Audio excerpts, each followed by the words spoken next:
میں ہوں کلیم اللہ۔ آج ہم بات کریں گے ترکی کے کون سے 9 ہمسایہ ممالک ہیں جن کی سرحدیں ترکی کے ساتھ لگتی ہیں۔ ترکی کو 5 سمندروں کی زمین کیوں کہا جاتا ہے؟ ترکش سائپرس اور یورپین سائپرس میں کیا فرق ہے؟ عراق اور شام کی سرحد کو کیوں غیر محفوظ سمجھا جاتا ہے؟ اور یونان کے علاوہ ترکی کا دوسرا دشمن ملک کون سا ہے؟ ہمارے ساتھ ہیں علی اکبر صاحب۔ السلام علیکم سر، کیا حال ہے؟ وعلیکم السلام کلیم اللہ، میں ٹھیک ہوں، آپ کا کیا حال ہے؟ الحمدللہ سر، میں بھی ٹھیک ہوں۔ سر آپ ہمیں یہ بتائیں کہ ترکی کے ہمسایہ ممالک کون کون سے ہیں؟ جی کلیم اللہ، بہت اچھا ٹاپک ہے۔ بہت شکریہ سر آپ کا۔ جب ہم بات کرتے ہیں کہ بارڈرنگ کنٹریز آف ٹرکی، تو اس میپ کو اگر آپ دیکھتے ہیں تو یہ ٹرکی ہے، ٹھیک ہے، اور یہ میپ ہم آپ کے ساتھ شیئر کریں گے تھمبنیل پر بھی۔ تو ٹرکی کے اگر آپ دیکھیں اوپر والی سائڈ پر تو بلغاریہ ایک اس کا بارڈرنگ کنٹری، دوسرا جو کنٹری ہے جسے گریس یعنی یونان کہا جاتا ہے، تیسرا جب آپ میڈیٹیرین سی میں آتے ہیں تو یہاں پر سائپرس ہے، اور سائپرس جو ہے وہ 2 حصوں میں ڈیوائیڈڈ ہے۔ ایک حصہ اس کو ٹرکش سائپرس کہا جاتا ہے، اور دوسرا حصہ جو ہے اس یورپین سائپرس یعنی وہ گریس کا حصہ ہے، اور بیچ میں ایک بفر زون ہے۔ جو ٹرکش سائپرس ہے اس پر ٹرکی کی حکومت ہے، انڈیپینڈنٹ حکومت ہے، اور جو یورپین سائپرس ہے اس کے اوپر جو ہے وہ گریس کا قبضہ ہے اور اس کی اپنی حکومت ہے، وہ بھی انڈیپینڈنٹ کنسیڈر ہوتی ہے۔ اس کے ساتھ جب آگے جاتے ہیں تو آپ دیکھ رہے ہیں نیچے یہ سوریہ یعنی سیریا، ٹرکش میں اس کو سوریہ بولا جاتا ہے، اور انگلش میں سیریا کہہ لیں اور اردو میں شام کہہ لیں، تو یہ شام کی سرحد ہے۔ اور اس کے بعد گرین جہاں سے شروع ہو رہا ہے یہ علاقہ عراق کی سرحد ہے ٹرکی کی، اور اس سے گرین سے اوپر جو ہے یہ والا ایریا، یہ آپ دیکھ رہے ہیں ایران کی سرحد۔ تو شام، عراق، ایران، اور اس سے اوپر جو ہے آذربائیجان تھوڑا سا اس کو لنک کر رہا ہے۔ آذربائیجان سے اوپر جو ہے وہ آرمینیا آ جاتا ہے، آرمینیا کے اوپر جو ہے وہ جارجیا ہے۔ تو اس طرح سے اگر ہم دیکھتے ہیں جارجیا، آرمینیا، اس کے بعد آذربائیجان، ایران، اور اس کے بعد نیچے آ جائیں تو یہ 4 کے بعد 5واں ملک ہے عراق، اور 6واں ملک ہے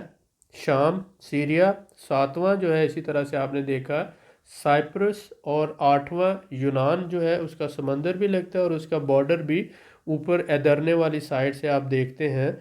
ایدرنے لاسٹ بارڈرنگ سٹی ہے جہاں پر بلغارین بولی جاتی ہے، اور وہ اس کے اوپر ساتھ جو ہے 9واں جو ملک ہے وہ بلغاریہ ہے۔ تو اس طرح ٹوٹل ٹرکی کے سراؤنڈنگ میں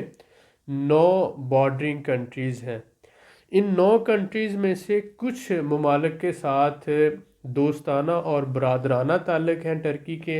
اور یونان کے ساتھ تو آپ کو پتہ ہے کہ ٹرکی کی پہلے بھی جنگ ہو چکی ہے، اور اب پھر دوبارہ گیس کی جب سے دریافت ہوئی ہے تب سے دوبارہ جو ہے وہ یونان کے ساتھ ایشوز چل رہے ہیں۔ اس کے ساتھ ساتھ کچھ اور ممالک ہیں ان کے اپنے ایشوز ہیں۔ تو آپ یہ دیکھیں کہ یہ جو 9 ممالک ہیں یہ ٹرکی کے بارڈرنگ کنٹری ہیں۔ اگر آپ ٹرکی آ رہے ہیں اپنی فیملی کے ساتھ مائیگریٹ کر رہے ہیں یا ٹرکی میں آپ بزنس کرنا چاہتے ہیں، تو آپ کو پتہ ہونا چاہیے کہ ٹرکی کے بارڈرنگ کنٹری کون سے ہیں، ٹرکی کے کن ممالک کے ساتھ کانفلکٹ ہے، کون سے بارڈر ٹرکی کا محفوظ ہے اور کون سا بارڈر محفوظ نہیں کنسیڈر کیا جاتا، اور ساتھ ہی ساتھ کن ایریاز میں آپ کو ٹریول نہیں کرنا چاہیے، وہ کون سے ایریاز ہیں جو غیر محفوظ کنسیڈر ہوتے ہیں، وہاں پر آپ کو کڈنیپ کیا جا سکتا ہے اور آپ کے والدین یا پیچھے گھر والوں سے یا آپ کے جو ساتھی ہیں ان سے جو ہے وہ رقم یا رینسم وغیرہ کا مطالبہ کیا جا سکتا ہے۔ تو ایسے کچھ ایریاز ہیں جس کو ہم دیار بکر یا آپ یہ کہہ سکتے ہیں یہ جو شام ہے اور عراق کا بارڈر ہے اس کو غیر محفوظ سمجھا جاتا ہے، اور اس ایریاز میں زیادہ تر کردش آبادی ہے۔ تو وہ کردش جو لوگ ہیں وہ اپنے لیے علیحدہ وطن حاصل کرنا چاہ رہے ہیں، اور کافی عرصہ سے امریکہ سمجھ لیں ان کو کر رہا ہے۔ دنیا میں جہاں پر بھی پرابلمز ہوتے ہیں وہاں پر جو دشمن ممالک ہوتے ہیں وہ سپورٹ کرتے ہیں اور اس طرح کی تحریکیں جو ان کو جنریٹ کرتے ہیں تاکہ ٹرکی کی اکانومی جو ہے وہ اتنی تیزی سے گرو نہ ہو، بیکاز ٹرکی ایک مسلم ملک ہے، اور کسی بھی مسلم ملک کا ترقی کرتے ہوا نظر آنا دوسرے ممالک جو دشمن ممالک ہیں ان کو وہ اچھا نہیں لگتا، اور اس لیے وہ اس طرح کے کانفلکٹ اور اس طرح کی جو سچویشنیں کریٹ کرتے ہیں۔ اگر آپ بیک چلے جائیں 1983 میں، تو جس طرح سے پاکستان اور افغانستان کا مسئلہ کریٹ ہوا انٹرنیشنل پاورز کی طرف سے، افغانستان میں جو ہے وہ رشیا آیا اور پھر وہ وہاں سے مہاجرین آئے پاکستان میں، اور اس سے پہلے 1983 سے پہلے پاکستان انتہائی تیزی سے ترقی کرنے والے اور انڈسٹریل کنٹریز میں تھا۔ لیکن یہ دنیا نے ایسا کھیل کھیلا کہ افغانستان میں پاورز آ کے بیٹھ گئی، جنگ لگ گئی، اور وہاں سے لاکھوں کی تعداد میں 40 سے 50 لاکھ مہاجرین جو ہے پاکستان میں آ گئے، اور جو مسلمان ہونے کے ناطے ہمارے بھائی تھے پاکستان نے ان کو ویلکم کیا، لیکن ان پاکستان کی اکانومی اتنی بڑی تعداد میں لوگوں کو سپورٹ نہیں کر سکتی تھی، جس وجہ سے پاکستان کو بہت سے بعد میں ایشوز کا سامنا کرنا پڑا، اور پچھلے آپ سمجھ لیں کہ تقریباً 40 سال سے پاکستان ان مہاجرین کی مہمان نوازی کر رہا ہے۔ ہمارے بھائی ہیں، ہم پہ بوجھ نہیں ہے، لیکن بات یہ ہے کہ ان میں سے بہت سے لوگوں کو دشمن ہمارے خلاف استعمال کرتا ہے اور اس سے پاکستان کو نقصان پہنچاتا ہے۔ بالکل ایسی صورتحال یہاں پر ہوئی کہ اب ٹرکی کو آپ سمجھ لیں ہسٹری ریپیٹس اٹ سیلف، جو چیز انہوں نے دشمنوں نے پاکستان اور افغانستان بارڈر پر کی وہی چیز یہاں پر شام اور ترکی کے بارڈر پر ریپیٹ کی گئی۔ شام میں اسی طرح کا کانفلکٹ جنریٹ کیا گیا، عراق میں پہلے کانفلکٹ تھا، تو یہاں سے جو ہے زیادہ تر لاکھوں کی تعداد میں اس وقت تقریباً 16 سے 20 لاکھ کے قریب جو ہے وہ مہاجرین ٹرکی میں آئے۔ تو یہاں سے وہی سمجھ لیں وہی تاریخ 40 سال بعد آپ دیکھ رہے ہیں، یا 35 سال بعد یا 30 سال بعد، آپ کم سے کم 3 سے 4 سال ہو گئے، تو آپ 35-36 سال بعد تاریخ دوبارہ دہرا رہی ہے، اور وہ جو گیم کی گئی تھی پاکستان کے ساتھ کہ پاکستان اپنے مسلم بھائیوں کو ویلکم کرنے کے لیے مجبور تھا، وہی گیم یہاں پہ دہرائی گئی ہے، اور اب دوبارہ یہ جو ہے وہ سارے آئے ہمارے جو شامی بھائی تھے وہ ٹرکی میں آئے، اور اس طرح سے ٹرکی کی اکانومی کو سمجھ لیں کہ ایک بہت بڑا دھچکا بھی لگا، اور ٹرکی کے اندر جو ہے ان امپلائمنٹ تھی وہ بھی، اور انریسٹ بھی بڑھی۔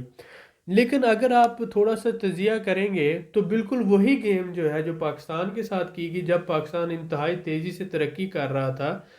وہی گیم یہاں پر دہرائی گئی، اور اب وہ جو ہے سمجھ لیں انشاءاللہ آنے والے 1 یا 2 سال میں یہ اپنے نتیجے کو پہنچ جائے گی۔ ترکی نے بہت اچھی طرح سے اس کو مینج کیا، میں یہ سمجھتا ہوں پاکستان کی نسبت بہت بہتر طریقے سے پاکستان نے بھی ڈیفینیٹلی ٹرکی کے ساتھ اپنے جو آئیڈیاز شیئر کیا، ایکسپیرینس شیئر کیے، جس کی وجہ سے ٹرکی نے مہاجرین کو ایک خاص ایریا میں محدود کر کے ساری فیسلٹیز دے دی، اور ان کو شہروں کے اندر ہر جگہ پہ نہیں چھوڑا، جیسا کہ پاکستان میں مہاجرین پنجاب میں، سندھ میں، بلوچستان میں ہر جگہ چلے گئے، اور بعد میں جو ہے وہ بہت سے جو سوشل پرابلمز اس سے جنریٹ ہوئے، جس میں آپ کہہ سکتے ہیں کلاشنکوف کلچر آیا، اور ہیروئن کا کلچر آیا، نارکوٹکس وغیرہ کا ایشو آیا، یہ بہت سی چیزیں جو ہیں وہ جنریٹ ہوئیں پاکستان سوسائٹی کے اندر۔ اس سے پہلے یہ نہیں تھا، اس سے پہلے یہ نہیں تھا، پاکستان ایک بہت تیزی سے ترقی کرتی ہوئی اکانومی تھی، لیکن ٹرکی نے اس کو بہت اچھے طریقے سے ہینڈل کیا ہے، جس وجہ سے یہ ہے کہ انشاءاللہ آنے والے وقت میں ٹرکی ایک بڑی مضبوط اکانومی کے طور پر آگے بڑھے گا، اور پاکستان کی طرح انشاءاللہ تعالی ٹرکی بھی ایک ماڈرن اور بہترین ملک کے طور پر انشاءاللہ ترقی کرتے ہوئے آگے بڑھے گا۔ ہمارا بھائی ہے، اور ٹرکی اگر ترقی کرتا ہے تو ڈیفینیٹلی ہمیں بھی خوشی ہوتی ہے کہ پاکستان اور ٹرکی 2 بھائی ہیں، ایک بڑا اور ایک چھوٹا، اور دونوں میں کبھی بھی کسی بھی معاملے میں اتنا زیادہ نیگوشیٹ نہیں ہوا، ہمیشہ کندھے سے کندھا ملا کر لڑے ہیں، چاہے وہ یونانستان کے ساتھ یعنی یونان کے ساتھ، گریس کے ساتھ جنگ ہو تو پاکستان ساتھ تھا، چاہے وہ دہشت گردوں کے ساتھ جنگ ہو تو پاکستان ہمیشہ سے ساتھ ہے، اور چاہے وہ ڈیفنس انڈسٹری ہو، یا چاہے وہ شپ بلڈنگ انڈسٹری ہو، یا جو ہے وہ کسی بھی طرح کا محاذ ہو، ہمارے ترک بھائی ہمارے ساتھ ہیں، اور اللہ کی رحمت سے پاکستان بھی ہمیشہ کندھے سے کندھا ملا کر ترک بھائیوں کے ساتھ کھڑا ہوا، جس وجہ سے یہ ہے کہ اب 2021 میں ہم یہ جو ہمارے برادرانہ تعلقات ہیں ان کو مزید آگے بڑھاتے ہوئے 2021 میں یہ جو کارگو ٹرین اسلام آباد سے چل رہی ہے، یہ 2021 میں یہ آپریشنل ہو جائے گی، بعد میں آزاد جو تجارت کا معاہدہ بھی ہو جائے گا، ڈوئل پاسپورٹ پہ بھی بات ہو رہی ہے، وہ بھی انشاءاللہ ہو جائے گا، آپ پاکستان اور ٹرکی دونوں پاسپورٹ رکھ سکیں گے، آزاد تجارت ہو جائے گی، جو آج 1 بلین یا 2 بلین ڈالر کی تجارت ہے انشاءاللہ امید ہے یہ 20 سے 25 بلین ڈالر تک بڑھے گی، اور بہت زیادہ جو ہے ٹرکی سے بھی چیزیں آئیں گی پاکستان، اور پاکستان سے ٹرکی جائیں گی، یہ اس سے بہت زیادہ فائدہ ہوگا۔ اور ساتھ ہی ساتھ آپ یہ دیکھ لیں کہ جو پوٹینشل ہے، وہ ڈیفنس انڈسٹری ہو، وہ ایگریکلچر انڈسٹری ہو، وہ روڈ اور انفراسٹرکچر ہوں، وہ موٹر ویز ہوں، وہ لاہور کی میٹرو بس ہو، یا کوئی بھی پروجیکٹ ہو، ٹرکی ہمیشہ پاکستان کو سپورٹ کرتا ہے، اور ٹرکی نے ہمیشہ پاکستان کی ترقی میں ساتھ دیا ہے، اور پاکستان نے بھی ہمیشہ ٹرکی کا ساتھ دیا ہے۔ تو اسی طرح سے انشاءاللہ ہم جب تک اکٹھے ہیں ہم مضبوط ہیں۔ انشاءاللہ سر، بہت شکریہ آپ کا۔ سر میں آپ سے یہ جاننا چاہوں گا کہ ترکی کے ساتھ عراق اور شام کی سرحد کو غیر محفوظ سمجھے جانے کی کیا وجوہات ہیں؟ جی کلیم اللہ، جیسے ہم نے ڈسکس کیا کہ جو سرحد ہے عراق کی اور شام کی، جی سر۔ یہ زیادہ تر ایریا ہے کردش ایریا، یہ کردش جو لوگ ہیں ان کی زبان علیحدہ سے ہے، جیسے پاکستان میں بلوچستان ہے ان کی اپنی زبان ہے، سندھی ہے ان کی اپنی زبان ہے، اسی طرح سے جو آ جاتے ہیں ہمارے پشاور کے بھائی ہیں ان کی اپنی زبان ہے پشتو، پنجاب کے ہیں ان کی اپنی ہے، تو اس طرح کردش لوگوں کی اپنی زبان ہے۔ تو کردش جو لوگ ہیں یہ عراق میں بھی موجود ہیں، شام میں بھی کچھ آبادی ہے، اور اس کے ساتھ ساتھ یہ ترکی میں بھی ہے۔ جی سر۔ تو یہ اپنے لیے ایک علیحدہ ملک چاہتے ہیں، تو یہ انریسٹ ہے تقریباً پچھلے 15 سے 20 سال ہو چکے ہیں یا اس سے بھی زیادہ کا عرصہ، کہ یہ اس علاقے میں یہ جو ہے اپنے لیے علیحدہ ملک چاہتے ہیں، جس وجہ سے وہ ایک ترکی کی فورسز کے ساتھ سمجھ لیں کہ دہشت گردی کی کارروائیاں کرتے ہیں، اور وہ ان کو دشمن طاقتیں جو ہیں وہ اسلحہ اور ٹریننگ اور پیسہ دیتی ہیں۔ اب جب دیکھیں آپ نے کبھی سنا کہ پاکستان سے یا افغانستان سے لوگ آتے ہیں ترکی، اور بڑی دفعہ ایسا ہوا کہ ان میں سے بہت سے لڑکے جو ہیں پکڑے جاتے ہیں اور ان کو مارا جا رہا ہوتا ہے، ویڈیوز بھی آئی، ان کو مارا جا رہا ہوتا ہے اور پیسوں کی ڈیمانڈ کی جا رہی ہوتی ہے۔ ایسا ہی ہے سر۔ ترکش لوگ ایسا نہیں کرتے، وہ جو کردش لوگ ہیں جو باغی ہیں، جو دہشت گرد جنہیں کہتا ہے ٹرکی، اور وہ ہیں بھی اس طرح سے، وہ لوگ ان بچوں کو، فارنرز کا پتہ چل جاتا ہے، فارنرز کو وہ کڈنیپ کر لیتے ہیں، اور کڈنیپنگ کے بعد، اغوا کے بعد وہ پھر وہ اغوا تاوان کا مطالبہ کرتے ہیں، صحیح ہو گیا سر۔ تو ان کو اذیتیں دیتے ہیں اگر پیسے نہ دیے جائیں تو، وہ اس حوالے سے تو اس لیے ایک تو ہم یہ کہتے ہیں کہ بارڈر کراسنگ یا ڈنکی لگانا انتہائی جو ہے برا قدم ہے، کہ اپنی زندگی رسک پہ لگانا۔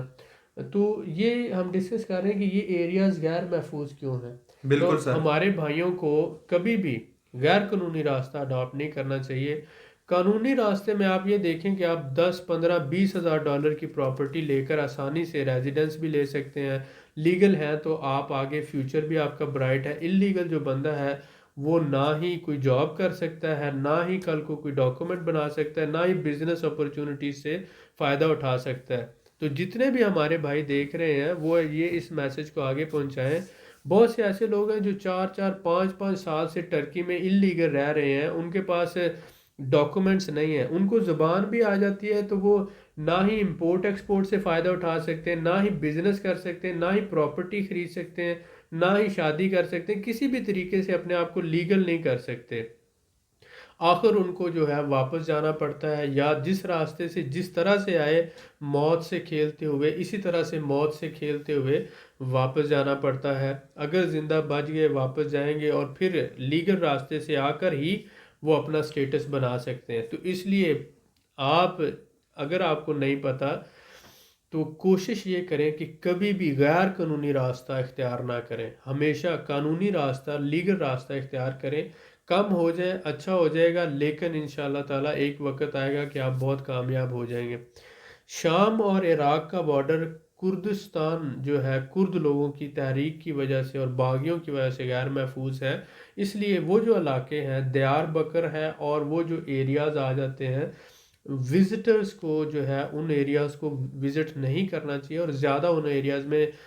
غیر ضروری آپ کو ضرورت نہیں ہے تو وہاں پر جانا نہیں چاہیے، کیونکہ وہاں پر آپ کے ساتھ کچھ بھی ہو سکتا ہے، کڈنیپنگ ہو سکتی ہے یا آپ کی جان کو بھی خطرہ ہو سکتا ہے۔ وہ کچھ علاقے ہیں اب تو بہت زیادہ حد تک کنٹرول ہو چکا ہے، لیکن پھر بھی احتیاط کرنا ضروری ہوتا ہے۔ جی سر، بالکل ٹھیک ہو گیا۔ سر میں آپ سے یہ جاننا چاہوں گا کہ یونان کے علاوہ ترکی کا دوسرا دشمن ملک کون سا ہے؟ جی بالکل، یہ بہت اچھا سوال ہے۔ جیسے ہم نے میپ میں دیکھا کہ جو یہ ترکی ہے تو ادھر یہ جو سارا ایریا ہے یہ یونان ہے، نیچے سائپرس ہے، تو ادھر آذربائیجان کے اوپر دیکھ رہے ہیں آرمینیا، جارجیا سے نیچے ہے اور آذربائیجان سے اوپر ہے یہ آرمینیا۔ آرمینیا بالکل اسی طرح کا ایک ملک ہے جیسے اسرائیل ناجائز ملک ہے اور اس کی اپنی زمین نہیں تھی، تو یہ لوگ آگے یہودی آباد ہو گئے یہاں پر اور قبضہ کر لیا انہوں نے۔ تو اسی طرح سے ناجائز جو دوسرا بڑا ملک ہے، جو دوسرا ملک دنیا میں آرمینیا ہے، اور جس طرح سے پاکستان اسرائیل کو نہیں تسلیم کرتا، اسی طرح سے پاکستان آرمینیا کو بھی تسلیم نہیں کرتا۔ ہم آذربائیجان اور ٹرکی کی وجہ سے آرمینیا کو بھی تسلیم نہیں کرتے ہیں۔ تو آرمینیا جو ہے یہ عیسائی لوگ ہیں، لیکن یہ سمجھ لیں کہ انہوں نے جو آٹومن امپائر، جو سلطنت عثمانیہ جب دوسری جنگ عظیم میں یہ علاقے ان سے چھنے اور علیحدہ ترکی جو ہے یہ ٹرکش ریپبلک بنا، بہت سے علاقے ترکی سے چھین لیے گئے مختلف پاورز نے، تو اس وقت جو ہے رشیا اور دوسری پاورز نے مل کر یہ آرمینیا کا ایک ملک یہاں پہ بہت سے عیسائیوں کو بسا دیا، اور یہ علاقہ جو ہے ان عیسائیوں کو دے کر یہاں ان کو نام دے دیا آرمینیا کا۔ تو یہ جس طرح سے اسرائیل ناجائز ریاست ہے، اسی طرح سے یہ ہے۔ تو ٹرکش لوگ جو ہیں یا ٹرکی کی حکومت ان کو اپنا دشمن سمجھتی ہے اور یہ ٹرکی کو اپنا دشمن سمجھتے ہیں، اور اس لیے یہ آپ سمجھ لیں کہ ابھی بھی جب یہ پیچھے قاراباغ کا لڑائی ہوئی، جنگ ہوئی، تو آرمینیا کا بہت زیادہ جو تھا وہ سمجھ لیں کہ بارڈرز کے اوپر ان کا وائلنس اور ہر حوالے سے وہ ٹرکی کو اپنا دشمن ڈکلیئر کر رہے تھے، اور فرانس کی مدد سے وہ چاہ رہے تھے کہ ٹرکی کے اوپر اٹیک کریں۔ تو یونان کے علاوہ دوسرا بڑا دشمن جو ہے وہ آرمینیا ہے، ٹرکی کا، آذربائیجان کا بھی اور ٹرکی کا بھی۔ جی سر، بالکل ٹھیک ہو گیا۔ سر میں آپ سے یہ جاننا چاہوں گا کہ ترکی کے ہمسایہ ممالک میں سے اس کے بہترین تعلقات کن ممالک کے ساتھ ہیں؟ جو آذربائیجان ہے اس کی جو لینگویج ہے آذری، جی یہ سر۔ ٹرکش لینگویج، تو آذری جو ہے وہ ٹرکش لینگویج ہی ہے، کیونکہ پہلے جو سلطنت عثمانیہ میں آذربائیجان اور ٹرکی ایک ہی ملک تھا، بالکل ٹھیک ہو گیا اور سر۔ یہ ایک ہی ٹرکش کلچر ہے ان لوگوں کا، تو ان میں جو ہے ڈائلیکٹ کا تھوڑا سا فرق ہے، جی سر۔ لیکن زبان ایک ہی ہے، آذری اور ٹرکش زبان ایک ہی ہونے کی وجہ سے تو یہ یہاں پر کہاوت ہے کہ ٹو کنٹری ون نیشن۔ تو جی اسی سر۔ طرح سے اگر آذربائیجان کے فلیگ میں سینٹر میں آپ دیکھ رہے ہیں تو ریڈ کلر ہے اور بیچ میں چاند ستارہ ہے، تو یہ وہی ہے جو ٹرکی کا ریڈ فلیگ ہے اور بیچ میں چاند ستارہ ہے۔ جی سر۔ تو آپ اسی طرح سے دیکھیں کہ یہ جو آذربائیجان ہے، یہ آذربائیجان اور ٹرکی دونوں برادر کنٹریز ہیں، اور دونوں کا کلچر بھی سیم ہے، لینگویج بھی سیم ہے، صحیح ہو گیا سر۔ تو اس لیے ان میں آپس میں جو بہت زیادہ اچھے تعلقات ہیں۔ گیس پائپ لائنیں جو ہے ترکمانستان سے، قازقستان سے یا آذربائیجان کی، یہ آتی ہیں ڈائریکٹ جارجیا سے ہوتے ہوئے ٹرکی، اور اس طرح ایران سے بھی جو ہے گیس پائپ لائن آ رہی ہے۔ تو جو بہت بڑا انرجی کا سپلائر ہے ٹرکی کو، وہ ان دوسروں سب کی نسبت آذربائیجان ہے، کیونکہ سیم کلچر، سیم لینگویج، اور دونوں مسلمان بھائی ہیں۔ جی سر، ماشاءاللہ، بہت شکریہ۔ سر میں آپ سے یہ جاننا چاہوں گا کہ ترکش سائپرس اور یورپین سائپرس میں کیا فرق ہے؟ ٹرکش سائپرس میں ٹرکش لینگویج بولی جاتی ہے، جی اور سر۔ یورپین سائپرس میں جو ہے وہ گریس یا یونانی ان کی اپنی زبان ہے۔ اور بیچ میں بفر زون ہے، یہاں پر اس سائڈ پہ لیرا یوز ہوتا ہے تو دوسری سائڈ پہ یورو یوز ہو رہا ہوتا ہے۔ تو ٹرکی کی جس طرح سے یہ انڈیپینڈنٹ ایک اسٹیٹ ہے جس کا اپنا جو ہے وہ پریزیڈنٹ ہے، اپنا جو ہے وہ سارا نظام ہے، سسٹم ہے، لیکن وہ ٹرکی کے متحد ہے، یعنی ڈیفنس اور جو خارجہ پالیسی ہے وہ ٹرکی کے متحد ہے۔ صحیح ہو گیا تو سر۔ جو ٹرکش پاسپورٹ ہولڈر ہیں ان کو تو وہاں جانے کے لیے ویزے کی ضرورت نہیں ہے، لیکن جو فارنرز ہیں وہ سائپرس کا ویزا لے کر جا سکتے ہیں، ٹرکی کے ویزے پر ادھر ٹریول نہیں کر سکتے، بلکہ اگر ان کے پاس ٹرکی کا ویزا ہو تو وہ لے کے جا سکتے ہیں سائپرس کا ویزا، وہاں پہ ٹریول کر سکتے ہیں۔ جی سر بالکل ٹھیک ہو گیا، بہت شکریہ سر آپ کا۔ سر میں آپ سے یہ جاننا چاہوں گا کہ ترکی کو 5 سمندروں کی زمین کیوں کہا جاتا ہے، اور ان سمندروں کی کیا اہمیت ہے ترکی کے لیے؟ بالکل، وہ میں پھر میپ کا یوز کروں گا۔ جی سر آپ بالکل۔ یہ دیکھیں کہ جو ایک سمندر ہے ٹرکی کے اوپر، اس کو بلیک سی کہا جاتا ہے، یہ ایک سمندر ہے بلیک سی، یعنی کہ اور دوسرا جو ہے نیچے میڈیٹیرین سی ہے، اور تیسرا اس سائڈ پہ ایجین سی ہے، یعنی گریس کے اور ٹرکی کے درمیان میں جو سمندر ہے اس کو ایجین سی کہا جاتا ہے۔ اور اسی طرح سے جو نیچے آپ نے دیکھا سائپرس اور ٹرکی کے درمیان ہے، اس کو میڈیٹیرین سی، اور یہ جو بلیک سی ہے یہ Georgia, Russia, Ukraine, Romania, Bulgaria اور ٹرکی، ان کے درمیان میں جو سمندر ہے اس کو بلیک سی کہا جاتا ہے۔ اور یہ بیچ میں آ جاتا ہے، اس ایریا استنبول کا جو علاقہ ہے اس کو مارمرا سی کہا جاتا ہے، اور چھوٹا سا حصہ اس کو جو جہاں پر یورپین استنبول اور ایشین استنبول کے درمیان کا جو علاقہ ہے اس کو باسفورس سی بھی کہا جاتا ہے، یا آبنائے باسفورس بھی کہا جاتا ہے۔ تو یہ باسفورس، مارمرا، ایجین، میڈیٹیرین اور بلیک سی، ان 5 سمندروں کو ملا کر ہم اس کو 5 سمندروں کی زمین کہتے ہیں۔ اور آپ دیکھ لیں یہاں سے لے کر یہ سارا جو ہے ساحل سمندر ہے، تو ہر طرف یعنی آپ کہہ لیں کہ ٹرکی کے 3 سائڈوں پر سمندر ہے،